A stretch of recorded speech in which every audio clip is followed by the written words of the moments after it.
Hey, what's up everybody? This is Leroy and welcome to my channel 40 and Broke, where we're all about getting out of debt, saving, investing, and getting our finances under control so we can live the life we've always dreamed of, because that's what it's all about, living the life we've always dreamed of.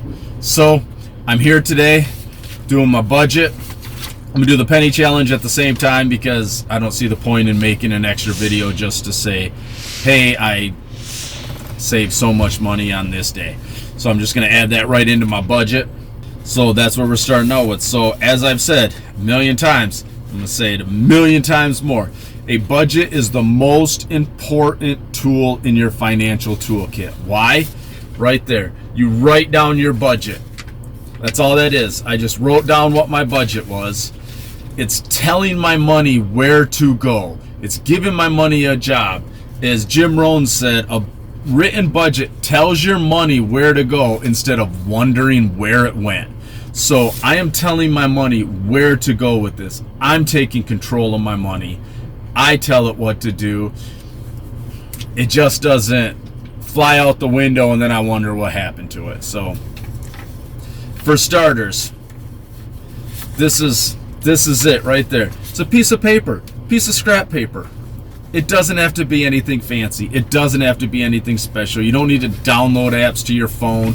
You don't need to go buy $50 planners. Now, don't get me wrong. The planners are nice and people use them. I've used them. I've got a planner down there that I use. And, I just use the calendar part of it. But, the people that really get into it, they're nice to have, but it's not necessary. For the most part, a lot of my stuff's done on scrap paper.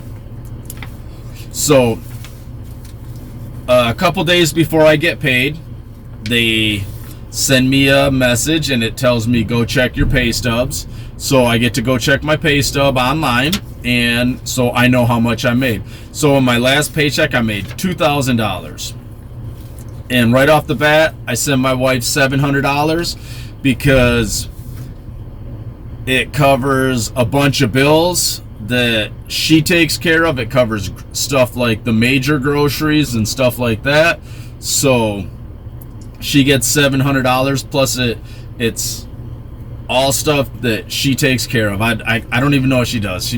She pays for the water softener, she pays for the electricity, and the groceries come out of her account, and I don't even know. She saves some of it. It's all I know is she gets $7. So that, or $7, yeah. That'd make her real happy. She gets $700. So that left me with $1,300. So my mortgage was $350. My insurance is $200. M1, which is my investing account, $50 comes out every paycheck, and I get paid every 2 weeks. So every other week, $50. The van that I'm buying, I set aside $100 for that because I pay $200 a month on that. And Josie is going on a trip to the country of Panama this summer, so I've been setting aside money so she can do that. She got $75 for that because it's $150 a month to save. And her dad and stepmom pay the other half of that, so our side of it's $150. Theirs is $150. It's like $3,000 total for her to go. So then I've got a medical bill that is $70 for the month, but I set aside $85 every paycheck, so that's $170 a month because I'm saving up for $100 extra. I haven't put the $100 extra a month on it yet, but it's still in the account. So that way, probably next month, I'll just boom, pay it completely off, and then I can roll that over into another bill, another debt. Phone internet gets $65. My subscriptions get $20. I set aside $100 for taxes because I've got to do my taxes this month and I've got to pay the lady. And I set aside $25 for the penny challenge that I'm doing, and the $30 for propane. which I didn't really set aside that yet because I might have to use that propane money instead. And then I took $200 to my credit card, because if you remember when I just did my expense tracking video, if you watch that one, you see that I was $200 shy on my credit card because I was just swiping it and not paying attention. So $200 out of this check went to that credit card. So, and that'll basically give me a what's that, a $0 budget, a zero-based budget, whatever you call it. So that's what that is. Not saying I always do a zero-based budget, but I try to keep a little bit of a buffer. Even the $2,000 isn't exactly what I had in my account. I had a little more than that, but I always try to keep a little bit of a buffer in my account for things that I don't account for, because hey, life is life and things come up. Like the other day, Friday, I had to take last Friday off because our sump pump took a shit and the basement was flooded.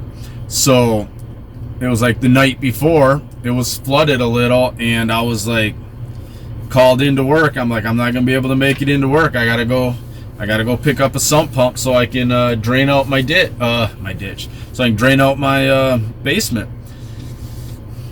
And then I woke up the next morning and the wife wakes me up and she's like, the furnace isn't on. It's 60 degrees in the house. So I'm like, oh man, I hope the furnace didn't burn up. But fortunately, the gods were in our favor and the furnace was fine. The moisture, it just caused it to kick off and not turn back on. And when I put the new sump pump down in there, drained all the water out, everything was good to go. And furnace kicked right on. Thank the gods for that. That furnace is a tank. I mean, my basement floods every now and then because it's a Michigan basement. I live in an old stone farmhouse. I mean, the house is built out of the field stone from the farms, you know. So built in the mid to late 1800s. So it leaks. You know, I've got to dig up the foundation and redo it all. But it was a headache. And Dave Ramsey says your emergency fund turns a catastrophe into a nuisance. And that's what this was. What could have been a $200 catastrophe was a $200 nuisance, because I have money set aside for my house. Granted, my wife wants to use it for windows.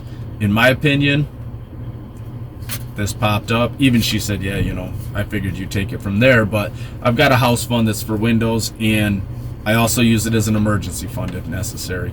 So that's the importance of emergency fund. You want to have money set aside for emergencies, and that was an emergency.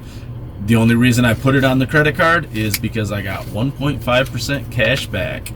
So, but that's my budget. That's how easy it was. Piece of paper. That's it. Now for the penny challenge. I set aside $25 for the penny challenge. So what I did was I just marked off the whole week of December 21st, because that was it's the second highest week in this year at $24.78. So I put 25 into it. Now the next week, which would have been the week of December 28th, was a couple pennies over $25. So I was like, I'll do that one another time when I have like $30 and I can take out maybe that one and a smaller one. So, but that's it. There's my budget. I've rambled on enough. Easy peasy, telling my money where to go. That way I don't know.